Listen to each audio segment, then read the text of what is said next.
যাবতীয় হামদ এবং সানা একমাত্র মহিয়ান ও গরিয়ান আল্লাহ সুবহানাহু ওয়া তাআলার জন্যে, যিনি আজকে আমাদেরকে সুস্থ শরীরে জুমার খুতবা শ্রবণ এবং সলাত আদায়ের উদ্দেশ্যে মসজিদে আসার তৌফিক দান করেছেন। আমরা সকলেই শুকরিয়া আদায় করি আলহামদুলিল্লাহ। অতঃপর যাবতীয় দরুদ এবং সালাত বর্ষিত হোক সৈয়দুল মুরসালিন খাতামুন নবিয়্যিন মুহাম্মদ মুস্তাফা সাল্লাল্লাহু আলাইহি ওয়াসাল্লামের প্রতি। আমরা সকলেই সংক্ষিপ্ত আকারে দরুদ পাঠ করি, আল্লাহুম্মা সাল্লি আলাইহি আল্লাহুম্মা বারিক আলাইহি। সম্মানিত মসজিদের মুসল্লিবৃন্দ, আজকের জুমার খুতবার সংক্ষিপ্ত আলোচনার বিষয়বস্তু হচ্ছে আখিরুজ জামান বা শেষ জামানা, ঘুমন্ত মুসলিম উম্মাহ এবং আমাদের করণীয়। এই বিষয়ে খুব সংক্ষিপ্ত এবং সারগর্ভ কিছু আলোচনা আমি আপনাদের সামনে পেশ করার চেষ্টা করব ইনশাআল্লাহ। ওয়া মা তৌফীকি ইল্লা বিল্লাহ আলাইহি তাওয়াক্কালতু ওয়া ইলাইহি উনীব। রব্বি ইশরাহ লি সাদরি ওয়া ইয়াসসির লি আমরি ওয়াহলুল উকদাতাম মিন লিসানি ইয়াফকাহু কওলি। আল্লাহুম্মা ফাক্কিহনা ফিদ-দীন ওয়া আল্লিমনা আত-তা'ওয়িল, আমিন ইয়া আরহামার রাহিমিন। আমি আলোচনা শুরু করতে চাই পবিত্র কুরআনুল কারীমের একটি আয়াত থেকে। আল্লাহ রাব্বুল আলামিন পবিত্র কুরআনুল কারীমের সূরাতুল আম্বিয়া এর 1 নম্বর আয়াতে বলেছেন, বা'দা আউযু বিল্লাহি মিনাশ শাইতানির রাজীম। আল্লাহ পাক বলেছেন, ইকতারাবাতিস সাআহ ইকতারাবা লিন-নাসি হিসাবুহুম ওয়া হুম ফি গাফলাতিন মু'রিদুন। আল্লাহ পাক বলছেন, নিশ্চয়ই মানুষের হিসাব নিকাশের সময় অনেক কাছাকাছি চলে এসেছে, কিন্তু মানুষ এগুলো থেকে গাফেল হয়ে মুখ ফিরিয়ে নিচ্ছে। আল্লাহ রাব্বুল আলামিন সূরা কমারের 1 নম্বর আয়াতে বলছেন, ইকতারাবাতিস সাআহ, কিয়ামত কাছাকাছি এসেছে। ওয়ানশাক্কাল কমার, এবং চাঁদ দ্বিখণ্ডিত হয়ে গেছে। আল্লাহ রাব্বুল আলামিন পবিত্র কোরআনের আরও অনেক সূরায় বলেছেন, যেমন ইযা যুলজিলাতিল আরদু জিলজালাহা, যখন পৃথিবী প্রবলভাবে কম্পিত হবে তখন পৃথিবী তার ভিতরের সমস্ত সম্পদ বের করে দিবে। মানুষ দলে দলে মাটি থেকে বের হবে। সেদিন জাররা পরিমাণ ভালো কাজ যদি কেউ করে সে দেখতে পারবে, আর জাররা পরিমাণ খারাপ কাজ করলেও সে দেখতে পারবে। এভাবে অনেক সূরা আছে। আল কারিয়াতু মাল কারিয়া, মহা দুর্ঘটনা। আপনি কি জানেন মহা দুর্ঘটনা কি? ইয়াউমা ইয়াকুনুন নাস কাল ফারাশিল মাবসুস, যেদিন মানুষের অবস্থা হবে বিক্ষিপ্ত পতঙ্গের মতো, পোকার মতো। ওয়া তাকুনুল জিবাল কাল ইহনিল মানফুস, যেদিন পাহাড়গুলো হবে ধ্বনিত তুলার মতো। তুলা যেমন করে ওড়ে, ঠিক এভাবে পাহাড়গুলো উঠতে থাকবে। আল্লাহ পাক সূরা হজের 1 নম্বর আয়াতে বলেছেন যে, ইন্না জালজালাতাস সাআহ শাইউন আযীম, কিয়ামতের এই ভূমিকম্পটা হবে প্রচণ্ড শক্তিশালী। কতটা শক্তিশালী? আল্লাহ পাক বলছেন, সেদিন গর্ভবতী নারী তার গর্ভ খালাস করে ফেলবে। সুবহানাল্লাহ, গর্ভবতী নারী তার গর্ভটা খালাস করে ফেলবে। দুধ খাওয়াচ্ছে যেই মা, সেই মা দুধের বাচ্চাকে ছুঁড়ে ফেলে দিবে। কোনোদিনও দুধের বাচ্চাকে তার মা ফেলতে পারে না। তো কিয়ামতের বিভীষিকাটা এত ভয়ঙ্কর হবে যে মা তার দুধের বাচ্চাকে ছুঁড়ে ফেলে পালাবে, কিন্তু তার এই হুঁশ থাকবে না। কিয়ামতের আলামত সম্পর্কে কোরআনে অসংখ্য আয়াত আছে। আজকে আমরা সংক্ষিপ্ত সময় সব আয়াত বলার সময় পাবো না। তাই আমার অনুরোধ থাকবে, আজকে যে আলোচনাটা আমরা করছি, আপনারা প্রত্যেকেই জ্ঞানী ব্যক্তি, এখানে বাসায় গিয়ে কোরআন এবং সুন্নাহগুলো স্টাডি করবেন। আপনাদের জ্ঞান আল্লাহ পাক আরও শানিত করবেন ইনশাআল্লাহ। আমরা এখন দেখব যে রাসূল সাল্লাল্লাহু আলাইহি ওয়াসাল্লাম 1400 বছর আগে আমাদেরকে কিয়ামতের আলামত সম্পর্কে, শেষ জামানা সম্পর্কে যে সাইন বা নিদর্শনগুলো দিয়ে গেছেন, সেগুলো আমরা বর্তমানে দেখতে পাই কি না। যদি দেখতে পাই তাহলে আমরা বুঝে নিব যে আমরা শেষ জামানায় বাস করছি। এরপরে আমরা চিন্তা করব যে আমাদের প্রস্তুতি কি হওয়া উচিত। এখানে শুরু করার আগে আমি একটা কথা বলতে চাই, আখিরুজ জামান বা শেষ জামানা সম্পর্কে সচেতনতার জন্যে আপনার দুটা চোখ খোলা থাকতে হবে।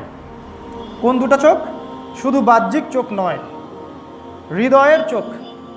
দুটা চোখ। মানুষের দৃষ্টিশক্তি কিন্তু দুইটা।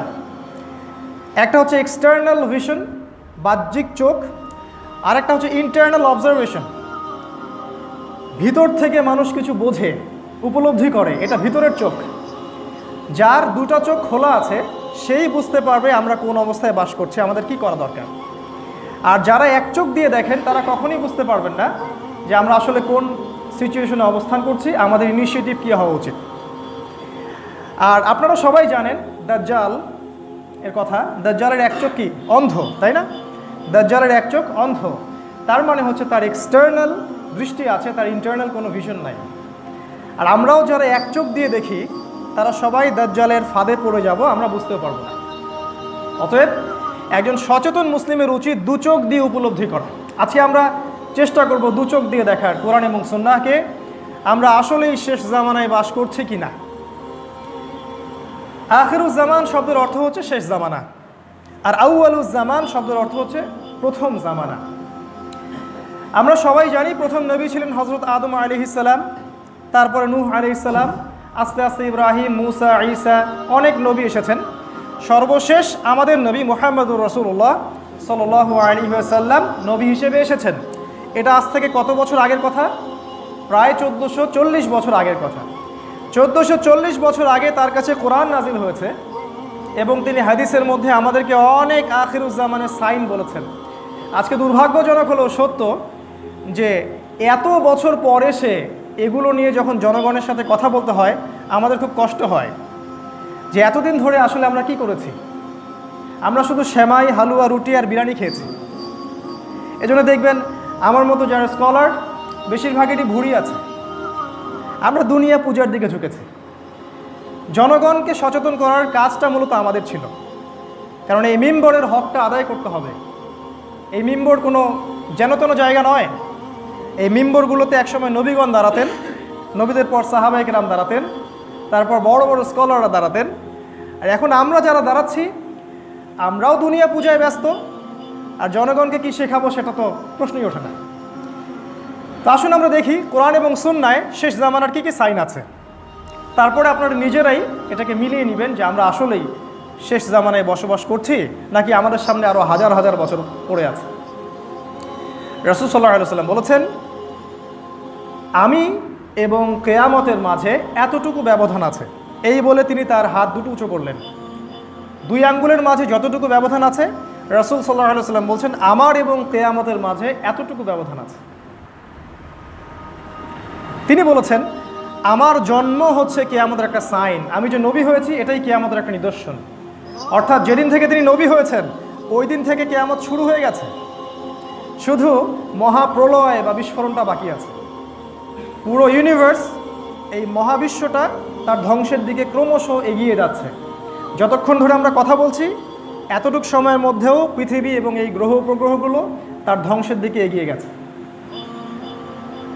তিনি বলেছেন সাল্লাল্লাহু আলাইহি ওয়াসাল্লাম যে আমার ইন্তেকাল হচ্ছে কিয়ামতের একটা বড় আলামত। রাসূল সাল্লাল্লাহু আলাইহি ওয়াসাল্লামের ইন্তেকাল আজ থেকে 1400 বছর আগেই হয়ে গেছে। তিনি বলেছেন যখন তোমরা দেখবে সমাজের সবচেয়ে দরিদ্র রাখাল ক্যাটাগরির মানুষ, যাদের পায়ে কখনো জুতা ছিল না, গায়ে কখনো জামা ছিল না, তারা বড় বড় অট্টালিকা নির্মাণের প্রতিযোগিতা করবে, তখন তোমরা ধরে নিও এটা শেষ জামানা।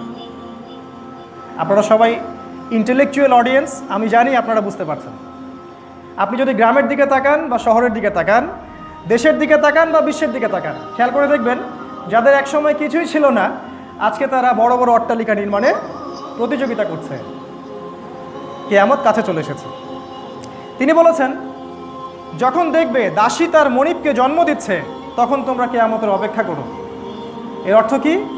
এর অর্থ হচ্ছে পিতা মাতার সাথে দাসীদের মতো আচরণ করা হবে।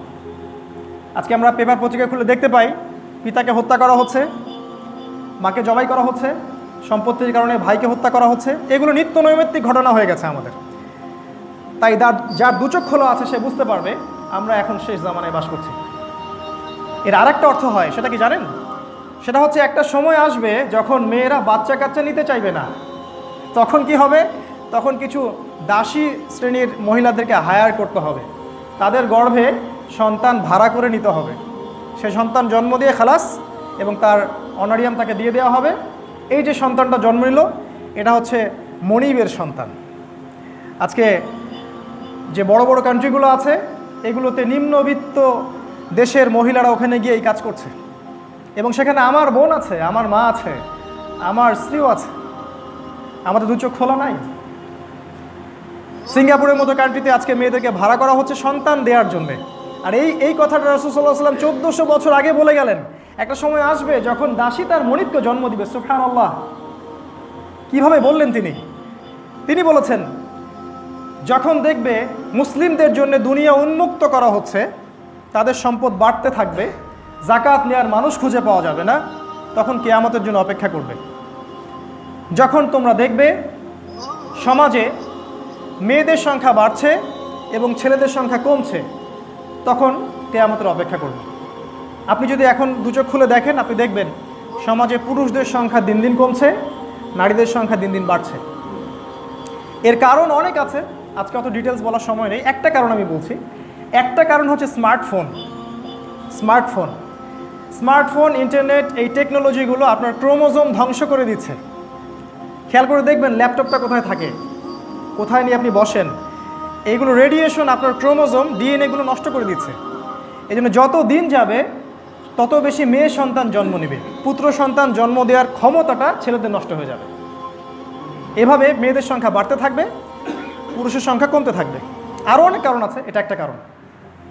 রাসূল সাল্লাল্লাহু আলাইহি ওয়াসাল্লাম বলেছেন, যখন দেখবে মেয়েরা ছেলেদের পোশাক পরছে আর ছেলেরা মেয়েদের পোশাক পরছে, তখন বুঝে নেবে এটা শেষ জামানা। আজকে যদি আপনি মেয়েদের দিকে তাকান, বাহ্যিক গেট আপ দেখবেন, তারা কোট পরছে, তারা টাই পরে ব্যাংকে বসে আছে, তারা প্যান্ট পরছে। আর আমরা এটাকে বলছি প্রগতি, এগিয়ে যাওয়া। অপ্রতিরোধ্য গতিতে নারীরা এগিয়ে যাচ্ছে, তাই না? আজকে আমরা এগুলো বলছি। রাসূলুল্লাহ সাল্লাল্লাহু আলাইহি ওয়াসাল্লাম বলেছেন, যেসব মহিলা পুরুষের পোশাক পরে আর যেসব পুরুষ মহিলার পোশাক পরে, এদের উপরে আল্লাহ এবং তার রাসূলের লানত, অভিশাপ বর্ষিত হয়। তিনি বলেছেন, শেষ জামানায় মেয়েরা পুরুষের পোশাক পরবে আর পুরুষেরা নারীর পোশাক পরবে। পোশাকের আরেকটা অর্থ আছে, সেটা কি জানেন? সেটা হচ্ছে শুধু বাহ্যিক পোশাক নয়। পোশাক মানে হচ্ছে সোশ্যাল ফাংশনাল রোল, মানে সমাজের যে জায়গায় পুরুষদের থাকার কথা ছিল সেখানে মহিলারা চলে আসবে, আর যে জায়গায় মহিলাদের থাকার কথা ছিল সেখানে পুরুষরা চলে যাবে। আপনি আজকে দেখবেন যে কোনো প্রতিষ্ঠান, ব্যাংক, এনজিও, রাষ্ট্র, সমাজ, এভরি সিঙ্গেল সেক্টর মহিলারা নেতৃত্ব দিচ্ছে, পুরুষেরা তার পিছে ইয়েস স্যার করছে। আমি যদি ভুল বলি আমাকে কারেকশন করে দিবেন। আর ঠিক বিপরীত চিত্র দেখবেন ছেলেদের ক্ষেত্রে, তারা মেয়েদের রোল প্লে করছে ঘরে। এই হলো ফাংশনাল রোলের পরিবর্তন, যেটা শেষ জামানায় হবে। এর ফলে কি হবে? এর ফলে পরিবারগুলো ভেঙে যাবে, কারণ পার্ট টাইম মাদার কখনো সুস্থ সন্তান জন্ম দিতে পারে না, আর সেই সন্তান কখনো নেককার সালেহীন সন্তান হয়ে বেড়ে উঠতে পারে না। যে সন্তান মায়ের স্নেহ নিয়ে বড় হয়নি, ডে কেয়ার সেন্টারে বড় হয়েছে, ওই সন্তান যখন বড় হবে সে এই পিতামাতাকে ওল্ড এজ, ওই যে বৃদ্ধাশ্রম আছে সেখানে পাঠিয়ে দিবে। আকিফা অন কিরাম, ইকুয়াল প্রতিশোধ। যেই ছেলে আর মেয়েকে আজকে ডে কেয়ার সেন্টারে রাখা হচ্ছে এই প্রগতির নামে, চাকরি বাকরির নামে, ওই ছেলেগুলো যখন বড় হবে তখন এই পিতামাতাকে বৃদ্ধাশ্রমে পাঠিয়ে দেবে। এই হলো একটা শেষ জামানার বড় সাইন। আর ছেলেদের দিকে তাকান, দেখবেন ছেলেরা কানের দুল পড়ছে, নাকের ফুল পড়ছে, হাতে বালা পড়ছে, চুল বড় বড় রাখছে, তাই না? মেয়েদের মতো পোশাক পরছে। সবচেয়ে বড় কথা হচ্ছে তারা মেয়েদের মতো চিন্তাও করছে। আজকে ছেলেদের মস্তিষ্ক মেয়েদের কাছে চলে গেছে, মেয়েদের মস্তিষ্ক ছেলেদের কাছে চলে গেছে। চিন্তা ভাবনার মধ্যে একটা মেয়েলি স্বভাব ছেলেদের, পুরুষত্বটা নাই। গলার ভয়েসটা পর্যন্ত মেয়েলি হয়ে গেছে। খেয়াল করে দেখবেন, এটা রাসূল সাল্লাল্লাহু আলাইহি ওয়াসাল্লাম 1400 বছর আগে বলে গেছেন যে পুরুষের জায়গায় মেয়েরা চলে আসবে, মেয়েদের জায়গায় পুরুষেরা চলে যাবে। তিনি আরও বলেছেন, এই কথাটা খুব ভালো করে শোনেন, আমি জানি না এখানে মা বোনরা আছেন কিনা। রাসূল সাল্লাল্লাহু আলাইহি ওয়াসাল্লাম বলেছেন, শেষ জামানায় 2 শ্রেণীর মানুষ বের হবে যাদেরকে আমি কখনো দেখিনি, আমি এখনো দেখিনি। মানে রাসূল সাল্লাল্লাহু আলাইহি ওয়াসাল্লামের সময় তারা ছিলেন না, শেষ জামানায় তারা আসবেন। তারা কারা? এক শ্রেণীর মানুষ হচ্ছে যাদের হাতে থাকবে লাঠি, তারা সব সময় নির্মমভাবে মানুষকে পিটাবে, নির্মমতার চূড়ান্ত পর্যায়ে চলে যাবে, মানুষকে মারতে মারতে। আজকে দেখছেন না কি হচ্ছে? ভেঙে বলার তো প্রয়োজন নাই, আজকে আবরারদের সংখ্যা তো দিন দিন বাড়ছে, তাই না? আর আরেক শ্রেণীর মানুষ হচ্ছে যাদেরকে আমি দেখিনি, তারা হচ্ছে এমন সব নারী যারা পোশাক পরেও নগ্ন থাকবে। তারা নিজেরাও পুরুষদেরকে আকৃষ্ট করবে আর তারা নিজেরাও পুরুষদের দিকে আকৃষ্ট হবে। এই দুই শ্রেণীর মানুষকে আমি এখনও দেখিনি, আমার পরে তারা আসবে। তাদের ফলাফল কি হবে? তারা জান্নাতে তো যাবেই না, জান্নাতের গন্ধ পাবে না। আমরা মা বোনদেরকে অনুরোধ করব, নিজের পোশাকের ব্যাপারে সচেতন হবেন। এমন পোশাক পরে বাসা থেকে বের হবেন না যেটা পরে আপনি নগ্ন থাকছেন। এটার অর্থটা কি? অর্থটা হচ্ছে এমন পোশাক পরা যে পোশাকটা এত আঁটোসাঁটো যে শরীরের অঙ্গ বোঝা যায়, এত পাতলা শরীর দেখা যায়, বা পূর্ণ হিজাব ঢাকা নাই। মেয়েদের যতটুকু খোলার তার বাইরে সব কিছুই লজ্জাস্থান। মেয়েদের হাঁটুও লজ্জাস্থান, মেয়েদের কোমরও লজ্জাস্থান। শুধু লজ্জাস্থান বলতে সেই অঙ্গটা নয়, এটা রাসূল সাল্লাল্লাহু আলাইহি ওয়াসাল্লাম আগেই বলেছেন যে এমন শ্রেণীর মহিলা বের হবে শেষ জামানায় যারা পোশাক পরেও নগ্ন থাকবে। তারা জান্নাতে যাবে না, জান্নাতের গন্ধ পাবে না। জেনারেল পোশাক, আজকে সংস্কৃতির নামে যে পোশাক আপনাদেরকে পরানো হচ্ছে সেগুলোর কথা বাদই দিলাম। বোরখার মধ্যেও এমন অশ্লীলতা চলে আসছে যেগুলো পড়ার চেয়ে না পড়াই ভালো বলে আমার মনে হয়। আপনি নিজের ভালো চিন্তা করবেন, আমি আমার মতামত দিলাম মাত্র। পোশাক এমন হবে যেটা ঢিলে ঢালা আঁটোসাঁটো হবে না, এমন পাতলা হবে না যেটা বাইরে থেকে ভিতরের অঙ্গ দেখা যায়, এমন পোশাক হবে না যেটা মুশরিকদের সাথে সাদৃশ্যপূর্ণ, এমন পোশাক হবে না যেটা অত্যন্ত চাকচিক্যময়, যেটা দেখলে আকর্ষণ সৃষ্টি হয়। কারণ মেয়েরা আল্লাহর সবচেয়ে সুন্দর ক্রিয়েশন, ওদেরকে দেখলে ছেলেদের আকর্ষণ সৃষ্টি হবে। অতএব নিজের সম্মান রক্ষার চেষ্টা নিজেরা করবেন। আল্লাহ পাক আমাদের মা বোনদেরকে হেদায়েত দান করুন, আল্লাহুম্মা আমিন। তাদেরকে হাজেরা আলাইহিস সালামের মতো আল্লাহর পথে কবুল করে নিন, আল্লাহুম্মা আমিন। রাসূলুল্লাহ সাল্লাল্লাহু আলাইহি ওয়াসাল্লাম বলেছেন, আখিরুজ জামান বা শেষ জামানার অন্যতম সাইন হচ্ছে, নিদর্শন হচ্ছে সমাজের সর্বস্তরে সুদের সয়লাভ চলবে। সুদ কি? আমার মনে হয় না এটা আপনাদেরকে বোঝানোর প্রয়োজন আছে। আমাকে 10 টাকা দিলেন, বিনিময়ে 20 টাকা চাচ্ছেন, এটাই সুদ। আপনি বললেন এই বাড়িটা আমি আপনার হয়ে কিনে দিব, আপনাকে টাকা দিতে হবে না, টাকা আমি দিয়ে দিচ্ছি, কিন্তু আপনি 20 বছর টাকা পরিশোধ করার সময় পাবেন, কিন্তু আপনাকে 20 লাখের জায়গায় 30 লাখ টাকা দিতে হবে, এটাই সুদ। রাসূল সাল্লাল্লাহু আলাইহি ওয়াসাল্লাম বলেছেন, শেষ জামানে একটা ব্যক্তি খুঁজে পাওয়া যাবে না যে প্রত্যক্ষ বা পরোক্ষভাবে সুদের থেকে মুক্ত নয়। আমি নিজেই। আপনি ভাবছেন আমি মুক্ত? আমি যদি ইকোনমিক্সের উপর একটা লেকচার দেই 1 ঘন্টা, আপনি বুঝবেন যে আমরা সবাই সুদের মধ্যে আছি, এভরি সিঙ্গেল পারসন। তিনি বলেছেন যে ব্যক্তি সুদ খায় সে যেন তার মায়ের সাথে জেনা করে। তিনি বলেছেন সুদের 73টা পাপ আছে, তার মধ্যে সবচেয়ে নিচের পাপটা হচ্ছে মায়ের সাথে জেনা করা। এই কথাটা কি আপনার ভিতরে নাড়া দিল? একটা মানুষ নিজের মায়ের সাথে কি জেনা করতে পারে? রাসূল সাল্লাল্লাহু আলাইহি ওয়াসাল্লাম একজন নবী হয়ে এইভাবে ল্যাঙ্গুয়েজ ইউজ করলেন। তিনি এই কথাটা ব্যবহারও করতে চাইতেন না। জানেন, একদিন একটা সাহাবী ব্যভিচার করে তার কাছে এসেছিলেন। তিনি বলছিলেন, ইয়া রাসূলুল্লাহ, আমাকে পবিত্র করে দিন। রাসূল সাল্লাল্লাহু আলাইহি ওয়াসাল্লাম বারবার মুখ ফিরিয়ে নিচ্ছেন। এক পর্যায়ে তিনি বলেন, আচ্ছা আমাকে বলো, তুমি কি পাগল? সাহাবী বলেন, না আমি পাগল নেই ইয়া রাসূলুল্লাহ, আমি একটা অন্যায় করেছি, আমাকে পরিশুদ্ধ করুন। তিনি বললেন, তুমি কি এমন কোনো কাজ করেছো? সুরমা দানি থেকে সুরমা বের করার সময় আমরা যেভাবে নলটাকে ঢুকিয়ে আবার বের করি এবং চোখে লাগাই, তুমি কি এমন কোনো কাজ করেছো? খেয়াল করে দেখেন তিনি কত ল্যাঙ্গুয়েজ সচেতন। তিনি জিনা শব্দটা বলতেও চাচ্ছেন না, তাই না? সেই রাসূল সাল্লাল্লাহু আলাইহি ওয়াসাল্লাম সুদের ব্যাপারে বলছেন এটা যেন মায়ের সাথে জেনা করা। ব্যাপারটাকে আপনি কীভাবে নিচ্ছেন? তিনি বলেছেন এটা সবচেয়ে নিম্ন স্তরের পাপ। আর সবচেয়ে উঁচু স্তরের পাপ কি?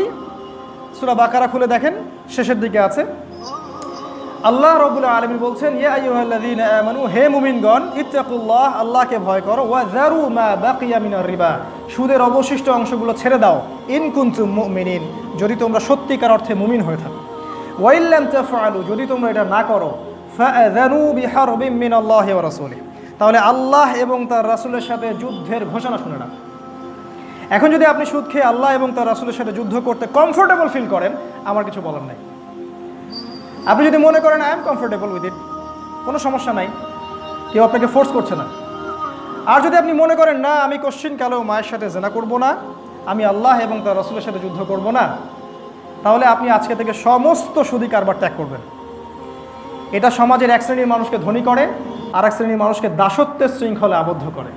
আজকে সারা বিশ্বে মুসলিমরা যে দাস, এর একটা কারণ রিবা।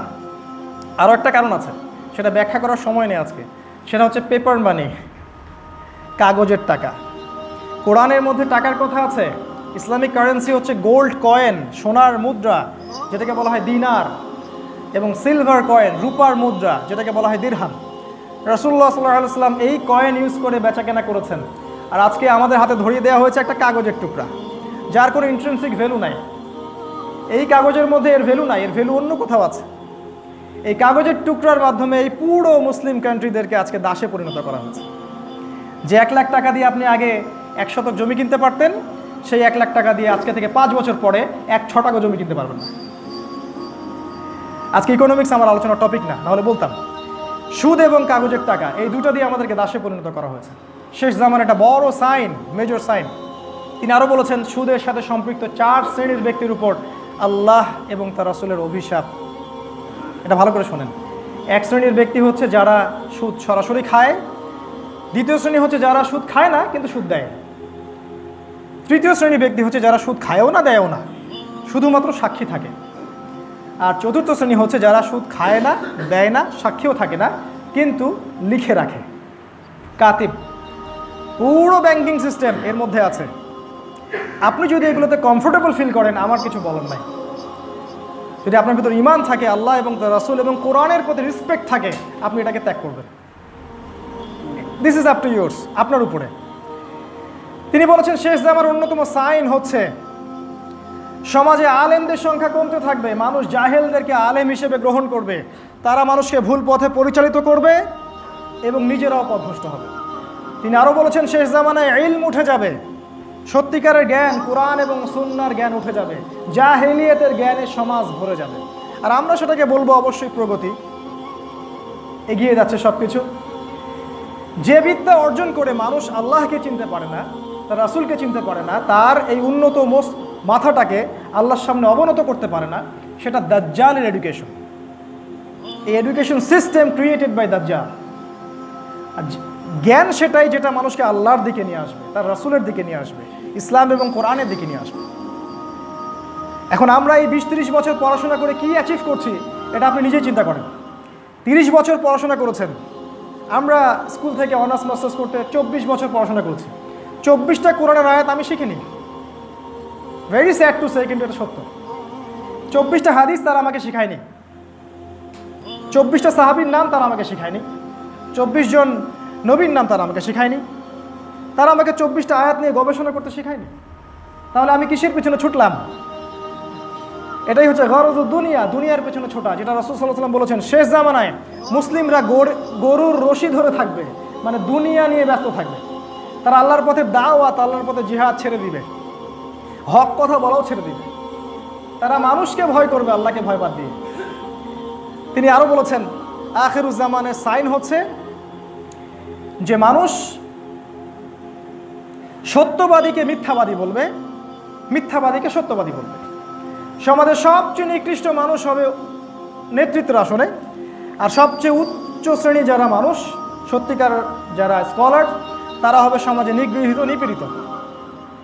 আজকেও যদি আপনি এমন ইসলাম ফলো করেন যে ইসলামটা সত্যিকার অর্থে কোরআন এবং সুন্নাহয় আছে, তাহলে আপনার দিকে নজরদারি বাড়ানো হবে, আপনার সেলফোন ট্যাপ করা হবে, আপনার উপর আরও বেশি গোয়েন্দা সংস্থা সক্রিয় থাকবে। কিন্তু আপনি যদি এমন ইসলাম ফলো করেন যে ইসলাম ফলো করলে আমেরিকার কোনো সমস্যা নাই, ইসরায়েলের কোনো সমস্যা নাই, ন্যাটোর কোনো সমস্যা নাই, তাহলে ইউ আর কমফোর্টেবল, আপনার কোনো সমস্যা নেই। এই হলো শেষ জামানা। যার 2 চোখ খোলা সে বুঝবেন, আর 1 চোখ দিয়ে দেখা ব্যক্তি এই কথা বুঝতে পারবেন না। রাসূল সাল্লাল্লাহু আলাইহি ওয়াসাল্লাম বলেছেন, শেষ জামানায় মুমিনের জন্যে সমাজে টিকে থাকা কষ্টকর হবে, এতটা কষ্টকর হবে যতটা হাতের মধ্যে কয়লা ধারণ করা, আগুনের জ্বলন্ত কয়লা ধারণ করা যত কষ্টকর, ঈমান নিয়ে চলা তত কষ্টকর হয়ে যাবে। নিজেকে প্রশ্ন করেন, আমরা কি এমন ইসলাম ফলো করছি যেটা হাতের মধ্যে আগুন ধরে রাখার মতো? বরং আমরা তো এমন ইসলাম ফলো করছি যেটা কসমেটিক্স ইসলাম, প্রোটেস্ট্যান্ট ইসলাম, যেখানে ডানেও ঠিক বামেও ঠিক, আমিও মাঝখানে ঠিক, তাই না? এই হলো আমাদের অবস্থা। রাসূলুল্লাহ সাল্লাল্লাহু আলাইহি ওয়াসাল্লাম আরও বলেছেন, শেষ জামানায় সময় সংক্ষিপ্ত হয়ে আসবে, টাইম খুব তাড়াতাড়ি চলে যাবে, এক জুমা থেকে আরেক জুমা খুব দ্রুত চলে আসবে। তিনি বলছেন, এক বছর চলে যাবে একটা মাসের মতো, একটা মাস চলে যাবে একটা সপ্তাহের মতো, একটা সপ্তাহ চলে যাবে একটা দিনের মতো, আর একটা দিন চলে যাবে একটা ঘন্টার মতো। কিভাবে টাইম শর্ট হয়ে যাবে? যত বেশি ভূমিকম্প হবে তত বেশি টাইম শর্ট হয়ে যাবে। আর আমরা এই যে চাঁদের ক্যালেন্ডার বাদ দিয়ে পশ্চিমা ক্যালেন্ডার গ্রহণ করেছি, সময়কে আমরা কমিয়ে নিয়ে এসেছি। আরও কিভাবে সময় শর্ট হবে? এই যে আজকে দিনকে রাত করা হয়েছে, রাতকে দিন করা হয়েছে। ছেলেরা ঘুমাতে যায় রাত 3টায়, ওঠে 10টা, 11টা, 12টায়। ওদের জন্য দিন হচ্ছে 6 ঘন্টা। আর আজকে থেকে আমাদের বাপদাদারা যারা ছিলেন তারা সেই ভোর 4টায় উঠতেন এবং রাতের বেলা তাড়াতাড়ি ঘুমাতেন।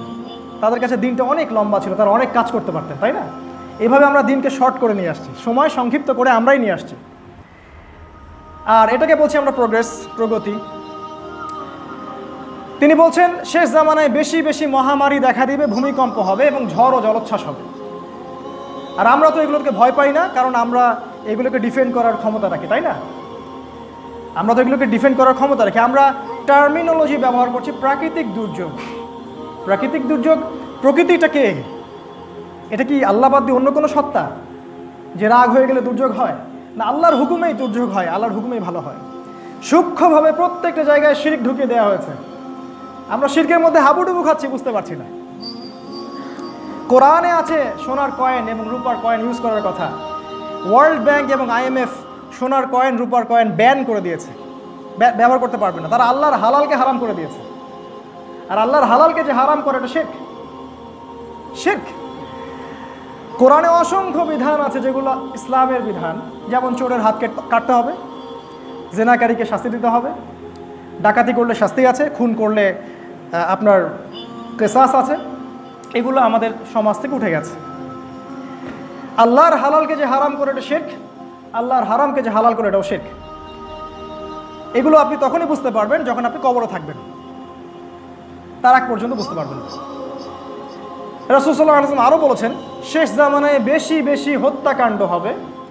একজন ব্যক্তি যে হত্যা করছে সে জানবে না আমি কেন তাকে হত্যা করলাম, আর যে ব্যক্তি নিহত হবে সেও বুঝবে না কেন আমাকে মারল। সুবহানাল্লাহি ওয়া বিহামদিহি। আজকে বিশ্বের যে কোনো জায়গায় তাকিয়ে দেখেন, প্রত্যেকটা দেশেই দেখবেন মুসলিমদের রক্ত ঝরছে। আপনি যদি চোখ খোলা রাখেন দেখতে পারবেন প্রত্যেকটা জায়গায় যারাই প্রপারলি ইসলাম ফলো করার চেষ্টা করবে এদেরকে ডমিনেটেড করা হবে। যদি আপনি আল্লাহ এবং তার রাসূলের উপর থাকতে চান, আপনার উপরে সামরিক নির্যাতন চলে আসবে, ইকোনমিক স্যাংশন চলে আসবে, অর্থনৈতিক অবরোধ চলে আসবে। আপনি পারবেন না। শেষ জামানায় মুমিনের জন্য সমাজে টিকে থাকা খুবই কষ্টকর হবে। রাসূল সাল্লাল্লাহু আলাইহি ওয়াসাল্লাম বলছেন অবস্থা এমন হবে যে একজন মুমিনকে ওই পাহাড়ের পাদদেশে হিজরত করতে হবে, কিছু বকরি নিয়ে, কিছু বকরি মেষের পাল নিয়ে, যেখানে বৃষ্টি হয়, সেই ঈমান নিয়ে ওখানে হেফাজত করবে, দূরে চলে যাবে। সমাজে টিকে থাকা সম্ভব হবে না। যারা টিকে থাকতে চাবে তাদেরকে সার্বিকভাবে তারা আক্রমণ করবে, টিকতে পারবেন না। তিনি আরও বলেছেন শেষ জামানায় মহামারী দেখা দিবে। আমি যেটা বলছিলাম একটু আগে, 1/3 মানুষ, পুরো মানব জাতির 1/3 মানুষ মহামারীতে মারা যাবে। আমাদের সামনে এগুলো অপেক্ষা করছে। তিনি বলেছেন শেষ জামানায় ইয়াজুজ আর মাজুজের প্রাদুর্ভাব ঘটবে। এরা এমন কোনো ল্যান্ড বাকি থাকবে না যেখানে ফিতনা ফাসাদ সৃষ্টি করবে না। তিনি আরও বলেছেন শেষ জামানায় বড় বড় ভূমিকম্প হবে 3টা। একটা হচ্ছে পৃথিবীর পূর্ব দিকে, মানে আমাদের দিকে, Bangladesh, Pakistan, Afghanistan, Malaysia, Indonesia, India, Sri Lanka, এই জায়গায় একটা বড় ভূমিকম্প হবে। কেউ ঠেকাতে পারবে না, ঠেকানোর ক্ষমতা কারো নাই, কারণ রাসূল সাল্লাল্লাহু আলাইহি ওয়াসাল্লামের পবিত্র জবান দিয়ে তিনি বলে গেছেন এটা হবেই। এমন ভূমিকম্পটা হবে যেখানে মাটি একদম তলে ধসে যাবে। আরেকটা হবে পৃথিবীর পশ্চিম দিকে, আমেরিকা, ব্রিটেন, ফ্রান্স, ইতালি, ওই সাইডে, ওখানেও মাটি ধসে যাবে।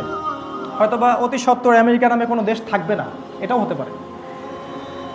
এবং আরেকটা ভূমিকম্প হবে পৃথিবীর মাঝখানে, অর্থাৎ এই আরব, জাজিরাতুল আরবের মধ্যে। এই ভূমিকম্প প্রমাণ করে দিবে আসলে ইমামুল মাহদিকে। আমি এভাবে সাইন বলতে থাকলে ঘন্টার পর ঘন্টা হয়তো চলে যাবে, আমাদের সময় খুব শর্ট। আমি আপনাদের কাছে আর অল্প সময় নিচ্ছি। আমি মেজর কিছু সাইন বলে শেষ করছি। সেটা হলো, আপনারা যদি বাসায় গিয়ে কোরআন এবং সুন্নাহ স্টাডি করেন, কিতাবুল ফিতান, কিয়ামতের আলামত, এই অধ্যায়গুলো স্টাডি করেন, আপনারা বুঝতে পারবেন যে আমরা আসলে আখিরুজ জামানে আছি। তিনি বলেছেন এই শেষ জামানায় কিছু মেজর ঘটনা আগামীতে ঘটতে যাচ্ছে। সেগুলো কি সেটা আমি বলছি। তিনি বলেছেন আখিরুজ জামানে পৃথিবী দুটা ভাগ হয়ে যাবে, এক ভাগ মুসলিমদের আর এক ভাগ হচ্ছে অমুসলিমদের। তিনি আরও বলেছেন মুসলিমদের মাঝে ঐক্য থাকবে না। এই পয়েন্টটা খুব ভালো করে খেয়াল করেন, মুসলিমদের মাঝে ঐক্য থাকবে না, তারা বিভিন্ন দলে উপদলে বিভক্ত হয়ে যাবে। পৃথিবী দুটো ভাগ হয়ে যাবে, একটা ভাগ কুফফারদের আর একটা ভাগ মুসলিমদের। তিনি বলেছেন যখন পৃথিবী এভাবে ভাগ হয়ে যাবে তখন কুফফারদের দ্বারা মুসলিমরা নির্যাতিত হবে। তারা তোমাদেরকে এমনভাবে আক্রমণ করবে যেমন করে অনেকগুলা ক্ষুধার্ত মানুষ একটা দস্তরখানার মধ্যে গোগ্রসে খাবার খেতে থাকে। হাউমাউ করে মানুষ যখন খাবার খায় ঠিক এরকম করে তারা তোমাদের রক্তপাত ঘটাবে মুসলিমদের। সাহাবীরা প্রশ্ন করছেন ইয়া রাসূলুল্লাহ, তখন কি আমরা সংখ্যায় কম হব? তিনি বলছেন না, তোমরা সংখ্যায় কম হবে না, বরং তোমরা হবে আবর্জনার মতো। তিনি আবর্জনা শব্দটা ইউজ করেছেন, আমাকে ক্ষমা করবেন, এই কথাটা আমি বলিনি। তিনি বলেছেন, আপনার নবী বলেছেন আমরা হব আবর্জনার মতো, তোমরা গরুর রশি ধরে ব্যস্ত থাকবে এবং আল্লাহর পথের কষ্ট, শ্রম, জিহাদ, দাওয়াত ছেড়ে দিবে। এজন্য তোমাদের এই অবস্থা হবে। কিন্তু এই অবস্থা দীর্ঘস্থায়ী হবে না, এটাই সুখবর। এই অবস্থা দীর্ঘস্থায়ী হবে না। যখন জুলুমের জয় জয়কার থাকবে ঠিক তখনই আরবে নেতৃত্ব নিয়ে একটা টোনদোল সৃষ্টি হবে। এটা ভালো করে বোঝার চেষ্টা, এই অংশটাকে ভালো করে বোঝার চেষ্টা করেন। আরবে নেতৃত্বের একটা টোনদোল হবে, নেতৃত্ব নিয়ে একটা ঝগড়া হবে আরবের মধ্যে, এটা হতে যাচ্ছে সামনে। রাসূল সাল্লাল্লাহু আলাইহি ওয়াসাল্লাম বলেছেন যখন এই নেতৃত্বে ঝগড়া হবে মানুষ সত্যিকারের নেতা খুঁজে পাবে না, আমির খুঁজে পাবে না। ঠিক তখনই মদিনা থেকে একজন মানুষ মক্কায় আসবেন। মদিনা থেকে একজন মানুষ মক্কায় আসবেন, তার নাম হবে আমার নামে, তার পিতার নাম হবে আমার পিতার নামে, তার মায়ের নাম হবে আমার মায়ের নামে। সে হবে আমার ফাতিমা রাদিয়াল্লাহু আনহার বংশের একজন মানুষ। তার নাম হবে মুহাম্মদ, তার বাবার নাম হবে আব্দুল্লাহ, তার মায়েরও নাম হবে আমিনা। তিনি মদিনা থেকে মক্কায় আসবেন। কী জন্যে আসবেন? তিনি নেতৃত্ব চাবেন না, নেতৃত্ব অ্যাভয়েড করতে চাবেন, এই ভয়ে পালিয়ে আসবেন। কিন্তু মানুষ তাকে খুঁজে খুঁজে খুঁজে খুঁজে বের করে মক্কায় চলে আসবে এবং তার হাতে ইসলামী খেলাফার বায়াত নেওয়া হবে। এটা কোনো রাজতন্ত্রের বায়াত হবে না, ইসলামী খেলাফার বায়াত হবে। আর অফকোর্স তখন ইউনাইটেড নেশনস বলে কিছু থাকবে না, তখন এইসব ডলার এবং কাগজের টাকা বলে কিছু থাকবে না। তার হাতে বায়াত নেওয়া হবে এবং সারা মুসলিমরা পৃথিবীর বিভিন্ন স্থান থেকে তার সাথে ঐক্যমত পোষণ করবে। এবং রাসূল সাল্লাল্লাহু আলাইহি ওয়াসাল্লাম বলেছেন তাকে সিরিয়া থেকে একটা বাহিনী এসে আক্রমণ করতে চাবে, আর আল্লাহ রাব্বুল আলামিন সিরিয়ার ওই বাহিনীটাকে মক্কা এবং মদিনার মাঝখানে বাইদা নামে একটা জায়গা আছে, এই জায়গার মধ্যে ধসিয়ে দিবেন। আর এটাই হচ্ছে সবচেয়ে বড় আলামত, ওই ব্যক্তি হচ্ছে ইমামুল মেহদি। এটাই সবচেয়ে বড় আলামত যে ওই ব্যক্তি ইমামুল মেহদি। তিনি বলছেন ইমামুল মেহদি যখন ইমার্জ করবেন তখন মুসলিমরা তার সাথে যোগ দিবে এবং কুফফারদের সাথে তোমাদের একটা যুদ্ধ হবে। এই যুদ্ধে 80টা পতাকা, 80টা দেশ একত্রিত হয়ে মুসলিমদের বিরুদ্ধে যুদ্ধ করবে। আপনি কি চিন্তা করছেন? সামনে এগুলো হতে যাচ্ছে। 80টা ফ্ল্যাগের কথা তিনি বলেছেন রাসূল সাল্লাল্লাহু আলাইহি ওয়াসাল্লাম, তারা একত্রিত হয়ে তোমাদের এগেইনস্টে যুদ্ধ করবে। এই যুদ্ধে মুসলিমরা 3টা ভাগ হয়ে যাবে। একটা ভাগ যুদ্ধের মাঠেই শহীদ হয়ে যাবে, আরেকটা ভাগ যুদ্ধের মাঠ থেকে পালিয়ে যাবে। আল্লাহর রাসূল বলছেন এদেরকে আল্লাহ কখনো মাফ করবেন না। তিনি বলছেন বাকি যে পার্ট থাকবে 3 ভাগের 1 ভাগ, এদের হাতে আল্লাহ রাব্বুল আলামিন ইসলামের বিজয় দান করবেন এবং তারা ইমামুল মাহদির সাথে এই বিশ্বে খেলাফত প্রতিষ্ঠিত করবে। অফকোর্স তখন আমাদের এইসব ডেমোক্রেসি, সেকুলারিজম বলে কিছু থাকবে না। এগুলোর দৌড় শেষের দিকে। কোনো কিছুর যখন চরম উৎকর্ষতায় পৌঁছায় তখনই ধ্বংস হয়, এটাই বাস্তবতা। আর রাসূল সাল্লাল্লাহু আলাইহি ওয়াসাল্লাম যেহেতু এটা হাদিসে বলেছেন এটা হবে, এটা কেউ ঠেকাতে পারবে না, যত চেষ্টাই করুক কোনো লাভ নাই। আমাদের আজকে যা অবস্থা বিশ্বে, এটা আমাদের কল্যাণের জন্যই হচ্ছে। সামনে একটা সোনালী সকাল অপেক্ষা করছে, এই কারণেই আমরা এখন রাত পার করছি। ইমামুল মাহদি বেঁচে থাকবেন 7 থেকে 9 বছর এবং আরও অনেক যুদ্ধ হবে কুফফারদের সাথে, যেগুলোতে তারা বিজয় লাভ করবেন। তবে ইমামুল মাহদির হাতে কনস্ট্যান্টিনোপল অর্থাৎ তুরস্কের ইস্তাম্বুল নগরী বিজিত হবে। ইস্তাম্বুল নগরীতে মুসলিমরা যখন ঘাঁটি গাড়বে তখন শয়তান এসে মুসলিমদেরকে খবর দিবে যে দাজ্জাল আত্মপ্রকাশ করেছে, দাজ্জাল আত্মপ্রকাশ করেছে একজন ইহুদি যুবকের বেশে। আর অফকোর্স এই ইহুদিরা দাজ্জালকে ফলো করবে কারণ ইহুদির অপেক্ষায় বসে আছে তাদের একজন মাসিহ আসবে, তারা দাজ্জালকে ওদের মাসিহ মনে করে, ত্রাণকর্তা। কিন্তু আসলে সে মাসিহ না, সে মাসিহুদ দাজ্জাল। এই দাজ্জাল মুসলিমদেরকে সিরিয়ার মধ্যে ঘিরে ফেলবে ইমামুল মাহদী সহ। এরপর যেটা হবে সেটা হচ্ছে ওই যে ফেরাউন বনি ইসরাইলকে নদীর মধ্যে ঘিরে ফেলছিল না, সামনে নদী পিছনে ফেরাউন, আর মুসা আলাইহিস সালামের কওম মনে করছে এখন আমাদের সময় শেষ, আমাদেরকে হত্যা করা হবে। মুসলিমরা এরকম ভয় পেয়ে যাবে, বাহিরে দাজ্জাল এবং তার সাঙ্গপাঙ্গরা মুসলিমদেরকে ঘিরে ফেলবে এবং মসজিদের ভিতরে ইমামুল মাহদী এবং মুসলিমরা থাকবেন। তখন মুসলিমরা হয়তো মনে করবেন যে এখন হয়তো আমাদেরকে তারা শেষ করে ফেলবে, অথবা দাজ্জাল মনে করবে মুসলিমদেরকে আমরা শেষ করে ফেলব। কিন্তু না, আল্লাহ রাব্বুল আলামিন ঠিক এই মুহূর্তে আসমান থেকে ঈসা ইবনে মারিয়ামকে পাঠাবেন। ঈসা আলাইহিস সালাম দুজন ফেরেশতার কাঁধে ভর দিয়ে ওই সিরিয়ার সাদা মসজিদের মিনারের উপরে নামবেন। এই মসজিদটা এখনও গিয়ে দেখবেন সাদা হয়ে গেছে অলরেডি। রাসূল যখন এই হাদিসটা বলেছিলেন তখন মসজিদ সাদা ছিল না, এখন এই মসজিদ সাদা, এখন এই মসজিদ সাদা। আপনি ইন্টারনেটে গিয়ে দেখেন, এই মিনারের উপরে ইমাম ঈসা ইবনে মারিয়াম নামবেন এবং ঈসা আলাইহিস সালাম ঈসা আলাইহিস সালামকে ইমামুল মাহদী চিনতে পারবেন। ইমামুল মাহদী প্রথম বলবেন এটা হচ্ছে মারিয়ামের পুত্র ঈসা, এবং তিনি তাকে ইমামতি করার জন্য আহ্বান করবেন। তখন হবে ফজরের ওয়াক্ত, ফজরের আজান দেওয়া হবে। কিন্তু ঈসা আলাইহিস সালাম ইমামতি করবেন না, তিনি বলবেন ইমামুল মাহদীকে আপনি ইমামতি করেন, কারণ এই উম্মতের জন্য ইমামতিকে ফরজ করা হয়েছে। আমি নবী হিসেবে আসিনি, আমি উম্মাহ হিসেবে এসেছি। ইমামুল মাহদী ইমামতি করবেন, নামাজ শেষ হবে, ঈসা আলাইহিস সালাম বলবেন দরজা খুলে দাও। ঈসা আলাইহিস সালামকে দেখা মাত্রই দাজ্জাল গলতে শুরু করবে লবণের মতো। ঈসা আলাইহিস সালামের হাতে দাজ্জাল নিহত হবে, হত্যা করা হবে, কারণ একজন সত্যিকারের মাসিহ মিথ্যা মাসিহকে হত্যা করবে। এরপরে ইসলামের বিজয় হবে। 40 বছর ঈসা আলাইহিস সালাম পৃথিবীতে বিচরণ করবেন, বেঁচে থাকবেন, তিনি বিয়েও করবেন, তার সন্তানও হবে, তাকে দাফন করা হবে মুহাম্মদ সাল্লাল্লাহু আলাইহি ওয়াসাল্লামের কবরের পাশে। এই 40 বছরের পৃথিবীর এমন একটা জায়গা বাকি থাকবে না যেখানে ইসলামের পতাকা বুলন্দ হবে না, ইনশাআল্লাহু আযজা ওয়া জাল্লা। এমন একটা গ্রাম, একটা শহর বাকি থাকবে না যেখানে ইসলামের হুকুমত কায়েম হবে না। পৃথিবীর কোনো শক্তি এটাকে ঠেকাতে পারবে না। রাসূল সাল্লাল্লাহু আলাইহি ওয়াসাল্লাম বলেছেন যখন এই ঘটনাগুলো ঘটবে তখন খোরাসান, এই আফগানিস্তান কন্টিনেন্ট থেকে একটা সেনাবাহিনী গিয়ে তাদের সাথে যোগ দিবে। তোমরা যদি ওদেরকে পাও, বরফের উপরে হামাগুড়ি দিয়ে হলেও তাদের সাথে যোগ দিও। এটা রাসূলের কথা, আমরা বলছি না তারা কারা। সময়, টাইম উইলসে, সময় বলে দিবে।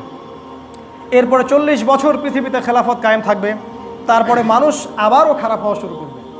মানুষ এতটা খারাপ হবে রাস্তার মধ্যে জেনা করবে, একবারে রাস্তার মধ্যে। আল্লাহ রাসূল সাল্লাল্লাহু আলাইহি ওয়াসাল্লাম বলছেন এই মানুষগুলোর সামনেই কিয়ামত সংঘটিত হবে। এখন এই ঘটনাগুলো আমি কেন বললাম? এই কারণে বললাম আমরা যেন উপলব্ধি করতে পারি আমরা শেষ জামানায় বাস করছি, আমাদের সামনে এই সময়গুলো অপেক্ষা করছে। এখন আপনি যদি দু চোখ দিয়ে দেখেন আপনি বুঝতে পারবেন, যদি আপনি এক চোখা হন আপনি বুঝতে পারবেন। আল্লাহ রাব্বুল আলামিন আমাদের সবাইকে এই বিষয়গুলো বোঝার তৌফিক দান করুন, প্রস্তুতি গ্রহণের তৌফিক দান করুন। আল্লাহ পাক আমাদের সবাইকে সচেতন হওয়ার তৌফিক দান করুন। এই সময়টুকুতে আমরা কি করব? হালুয়া, সেমাই, রুটি খাবো, বিরিয়ানি খাবো, বাসায় ঘুমিয়ে যাবো, তাই না? এই সময়গুলোতে আমরা আসলে কি করতে পারি? আমি জাস্ট কয়েকটা পয়েন্ট বলছি। নাম্বার 1, আপনি ইলম অর্জন করেন আগে। নাম্বার 1, আপনি জ্ঞান অর্জন করেন, কোরআন এবং সুন্নাহর গভীর জ্ঞান অর্জন করেন। নাম্বার 2, জ্ঞান অনুযায়ী আপনি আমল করেন, নিজের ব্যক্তি জীবনকে সাজিয়ে নিন, ঋণ টিন দেনা পাওনা পরিশোধ করে ফেলুন, সব অমীমাংসিত বিষয়কে দূর করে ফেলুন, প্রস্তুতি গ্রহণ করেন। নাম্বার 3, আপনি আপনার পরিবারটাকে সচেতন করার চেষ্টা করেন, আপনি আপনার পরিবারটাকে আদর্শ জান্নাতি পরিবার রূপে গড়ে তোলার চেষ্টা করেন। নাম্বার 4, দাওয়াতি কাজ করেন, মানুষকে সচেতন করার চেষ্টা করেন। এই উম্মাহ আজকে বিভক্ত, তাদেরকে ঐক্যবদ্ধ করার চেষ্টা করেন। এখন আমাদের বক্সিং গ্লাভস পরে যুদ্ধ করার সময় নয়, এখন আমাদের ছোট ছোট মাসলা মাসাইলগুলো নিয়ে একে অপরকে কাদা ছড়াছড়ি করে মসজিদ ভাগ করার সময় নয়। কে জানি এই জিনিসটা আমাদের মাথায় দিয়ে দিয়েছে, অফকোর্স এটা ইবলিস এবং দাজ্জাল দিয়েছে। আজকে আমরা ছোট ছোট বিষয়গুলো নিয়ে ভাগ হয়ে যাচ্ছি। 73টা কেন, 73,000 দল হয়ে গেছে। সবার মাঝে একটা ঐক্যের প্রয়োজন। আমরা সবার ভালোটুকু নেই, খারাপটুকুকে ত্যাগ করি, এটা আপনি করতে পারেন। নাম্বার 4। নাম্বার 5, অর্থনৈতিক ব্যাপারে আপনি হালালের ব্যাপারে সচেতন হন, হারাম ত্যাগ করেন। যদি কিছুই করতে না পারেন কৃষিভিত্তিক অর্থনীতিতে ফিরে আসেন, এটাই একমাত্র রাস্তা খোলা আছে হালাল খাওয়ার, আর কোনো রাস্তা আমার দৃষ্টিতে খোলা নাই। আর নাম্বার 6 হচ্ছে এই পুরো প্রসেসের জন্য আপনি শারীরিক, মানসিক, আত্মিক একটা প্রস্তুতি গ্রহণ করেন। সামনে এই সময়টা আসতে যাচ্ছে, আমরা এই কাজগুলো করলে ইনশাআল্লাহ আল্লাহ রাব্বুল আলামিন আমাদেরকে ইল্লিনের অন্তর্ভুক্ত করবেন, তাদের অন্তর্ভুক্ত করবেন যারা ঘরে বসে হালুয়া রুটি খায়নি, এই উম্মার জন্য কিছু করেছে, কিছু চেষ্টা করেছে। এর ফলাফল এটাই হবে, আমরা কিয়ামতের দিনে আল্লাহর সামনে দাঁড়িয়ে বলতে পারবো, আল্লাহ আমরা আমাদের সাধ্য অনুযায়ী চেষ্টা করেছি। আল্লাহ রাব্বুল আলামিন আমাদের সবাইকে কবুল করুন, মঞ্জুর করুন। একটা আলোচনায় সব কিছু বলা সম্ভব নয়, আমি আজকে আপনাদেরকে এতটুকু বললাম। আখিরুজ জামানে সাইনগুলো কি, আমরা ঘুমিয়ে আছি, আমাদের জাগতে হবে, এবং আগামীতে কি হতে যাচ্ছে, আমাদের প্রস্তুতি কি হবে। আল্লাহ পাক আমাদের সবাইকে কবুল ও মঞ্জুর করে নিন, দিনের জ্ঞানে বলিয়ান করুন, আলোকিত করুন, সবার মাঝে ঐক্য দান করুন, আমাদের গুনাহগুলো আল্লাহ মাফ করুন, সচেতন হওয়ার তৌফিক আল্লাহ পাক আমাদেরকে দান করুন। আকুলু কওলি হাযা আস্তাগফিরুল্লাহ লি ওয়া লাকুম ওয়া লিসাইরিল মুসলিমিন। বারাকাল্লাহু লানা ওয়া লাকুম বিল আয়াতিল হাকীম। ইন্নাহু তাআলা জাওয়াদুন কারীমুন রাউফুর রহিম।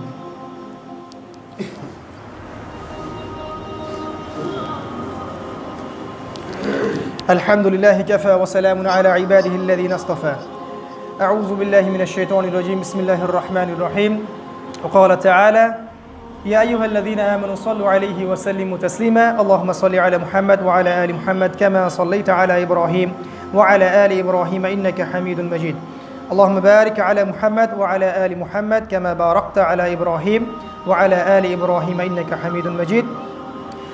সম্মানিত উপস্থিতি, আজকের খুতবার এই টপিকের উপরে যদি কারো কোনো কিছু জানার থাকে, কোনো প্রশ্ন থাকে, ইনশাআল্লাহ সুন্নাহ সালাতের পরে আমাকে করতে পারেন। আর একটা খুতবায় সব কিছু আলোচনা করা সম্ভব নয়, তাই আমি শুধু আজকে সামারি আলোচনা করলাম। ইনশাআল্লাহ ভবিষ্যতে আপনাদের সাথে আবারও দেখা হবে, এগুলো নিয়ে আরও অনেক কথা হবে ইনশাআল্লাহু আযজা ওয়া জাল। সে পর্যন্ত আল্লাহ পাক আপনাদের সবাইকে ভালো রাখুন, সুস্থ রাখুন। আমরা এই সময়ে দোয়া করছি, আপনারা দোয়া শরীক হন। আল্লাহুম্মা আইজ্জাল ইসলাম ওয়াল মুসলিমিন আমিন, ওয়া আযিল্লাশ শিরকা ওয়াল মুশরিকিন আমিন, ودمر أعداء الدين وانصر عبادك المؤمنين. اللهم وفقنا لما تحب وترضى واجعل آخرتنا خيرا من الأولى.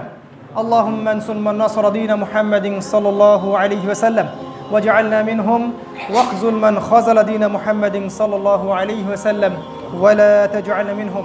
اللهم آتنا في الدنيا حسنة وفي الآخرة حسنة وقنا عذاب النار. ربنا آتنا في الدنيا حسنة وفي الآخرة حسنة وقنا عذاب النار. اللهم رب ارحمهما كما ربياني صغيرا. ربنا هب لنا من أزواجنا وذرياتنا قرة أعين واجعلنا للمتقين إماما. اللهم بارك لنا فيما أعطيتنا. اللهم أعنا على ذكرك وشكرك وحسن عبادتك. اللهم إنا نسألك الهدى والتقى والعفاف والغنى.